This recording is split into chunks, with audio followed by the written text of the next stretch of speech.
गुरु रूपी साध संगत के चरणों में प्रणाम।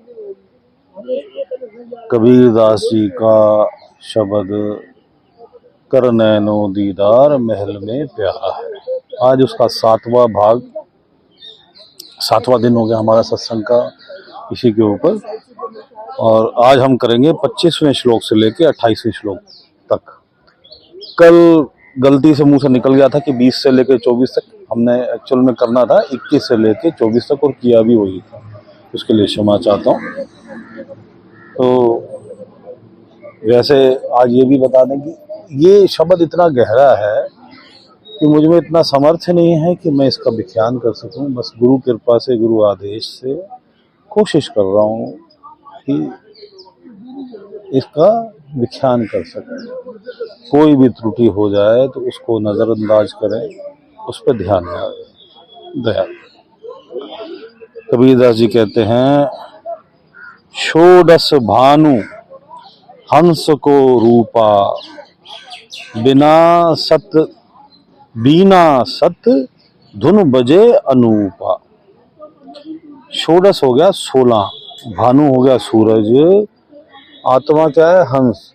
तो आत्मा सतपुरुष के यहाँ जाके, सचखंड में जाके जब वो जीवन मरण के चक्र से मुक्त हो जाती है, 16 सूरज जितनी प्रकाशमान हो जाती है। और वहां पे कौन सी धुन बज रही है? शब्द धुन, बीना। अनूप इतने आनंदित हो जाते हैं उस धुन को सुन के। पहले वहां सुगंधें सुनने को मिलती है। पहले कल हमने बताया था 24वें श्लोक में कबीरदास जी के माध्यम से। तो आज वो बीना, अनुनाद बज रहा है बीना का, और जीवात्मा वहां जाके आनंदित हो जाती है और जन्म मरण के चक्र से छूट जाती है। जैसे ही सचखंड में पहुंचती है जीव, फिर दोबारा वो जन्म ले लेती है। हंस रूपी आत्मा जो 16 सूरज जितनी प्रकाशमान है, वो जीवन मरण के चक्र से मुक्त हो जाती है। और वहाँ सतगुरु जो पूर्ण गुरु है, वो आत्मा को सौंप देते हैं सतपुरुष को, कि आगे की यात्रा, आगे अनामी तक की यात्रा जो है वो सतपुरुष जो है वो भी अपने पास ही रखते हैं, वो आगे भेज देते हैं उस जीवात्मा को। उनकी कृपा से, किनकी कृपा से? पूर्ण गुरु की कृपा से। जीव में तो समर्थ नहीं है, मालिक की कृपा से, परमात्मा की कृपा से जीव जो है जीवन मरण के चक्र से मुक्त हुआ।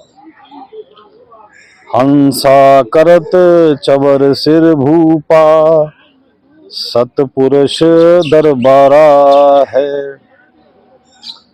हंस रूपी आत्मा जो है जीव की, वो सतपुरुष, वहां का राजा हो गए, वो राजा हो गए। परमात्मा का वहां सतपुरुष स्वरूप जो है, वहां उसकी वो चवर से जो है सेवा कर रहे हैं। आनंदित हो रही है आत्माएं और परमात्मा की सेवा में लगी है। और वह सतपुरुष का दरबार,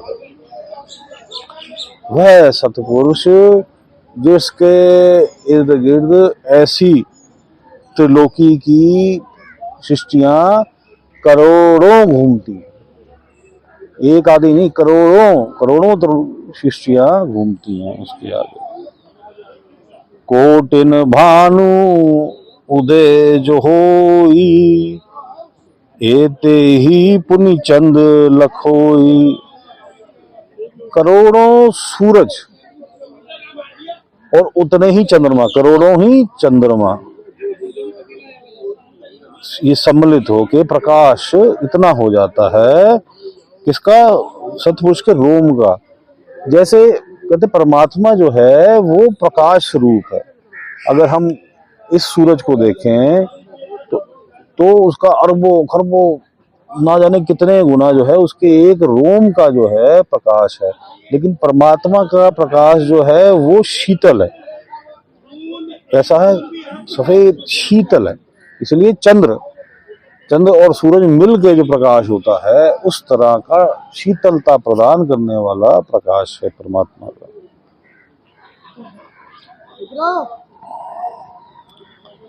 पुरुष रोम सम एक न होई, ऐसा पुरुष दीदारा है।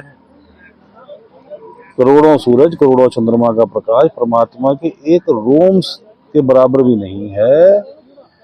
मतलब सतपुरुष के वहां वहां पे परमात्मा कौन सा स्वरूप है? सतपुरुष का।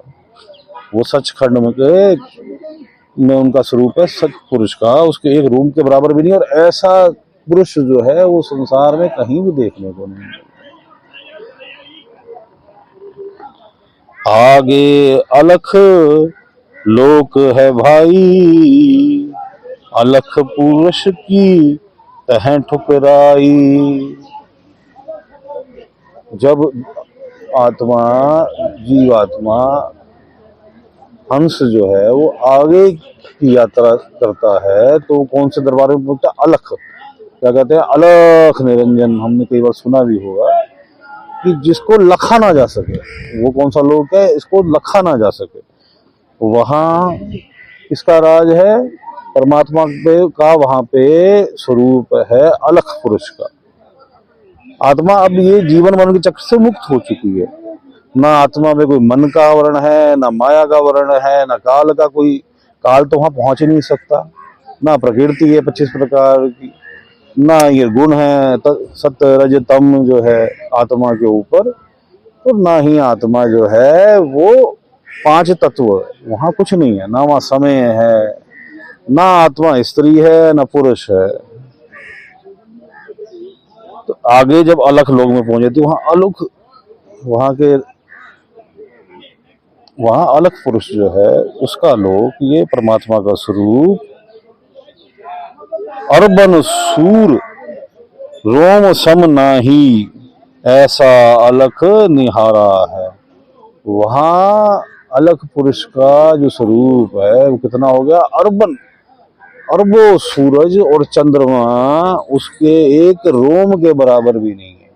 वो कितना प्रकाश में है। जीव जो है आनंदित हो जाता है उस लोक में।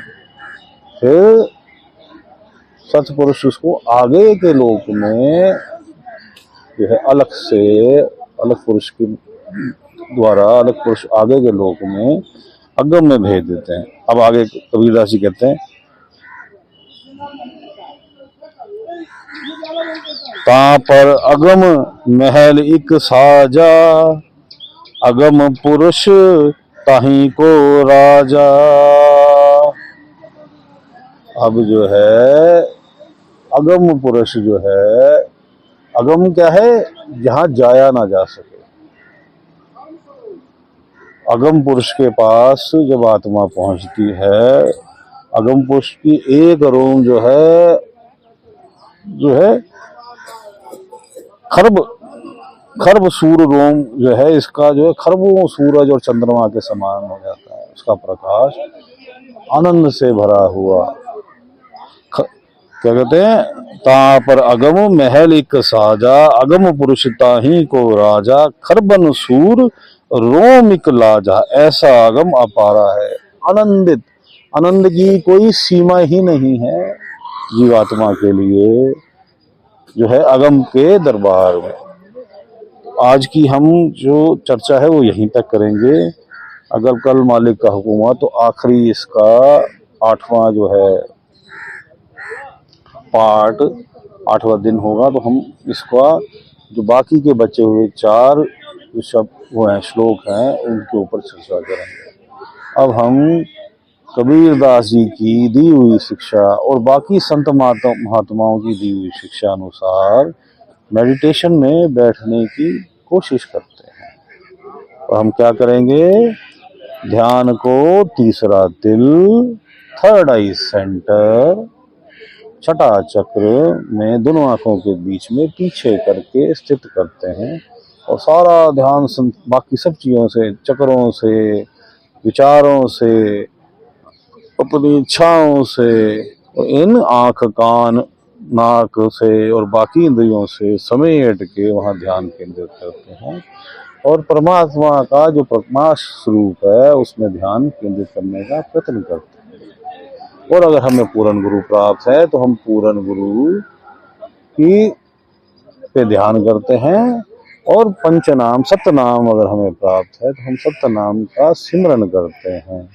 और अगर हमारा अनहद नाद कोई भी जागृत हो गया है तो हम जो है उस धुन को सुनने का प्रयत्न करते हैं तो हमारा भजन हो जाएगा। अन्यथा हम साइलेंस में, हमें सिमरन भी अगर करना है तो बीच में हमें कुछ टाइम ये भी ध्यान रहे कि हमें कुछ टाइम बिना सिमरन के भी ध्यान को भजन में लगाने की कोशिश करनी है, अनंतनाद को सुनने की कोशिश करनी है। तो प्रथम जो अनंतनाद आएगा वो है झिंगुर का, झिंगुर की आवाज वो आएगा, उसको सुनने की प्रयत्न करनी है। अगर कुछ दिनों में नहीं होता, कुछ सालों में नहीं होता, अभ्यास में नहीं सुनाई देता तो आपको विचलित नहीं होना, सुनने का प्रयत्न करते रहना, ये निरंतर प्रयत्न है। जब पूर्ण गुरु को लगता है कि शिष्य इस काबिल हो गया है तो धीरे धीरे वो उसको जो है अनंतनाद भी सुनाई देता है और सुरत उसको धीरे धीरे निरत जो है उसकी प्रकाश स्वरूप जो उसका पर्दा है जो जिसका खुलने से हल्का हल्का खुलता है शुरुआत में, उसको प्रकाश परमात्मा का दिखना शुरू होता है। मालिक सब पे दया करे, सबका भला करे, मालिक सबका भला करे।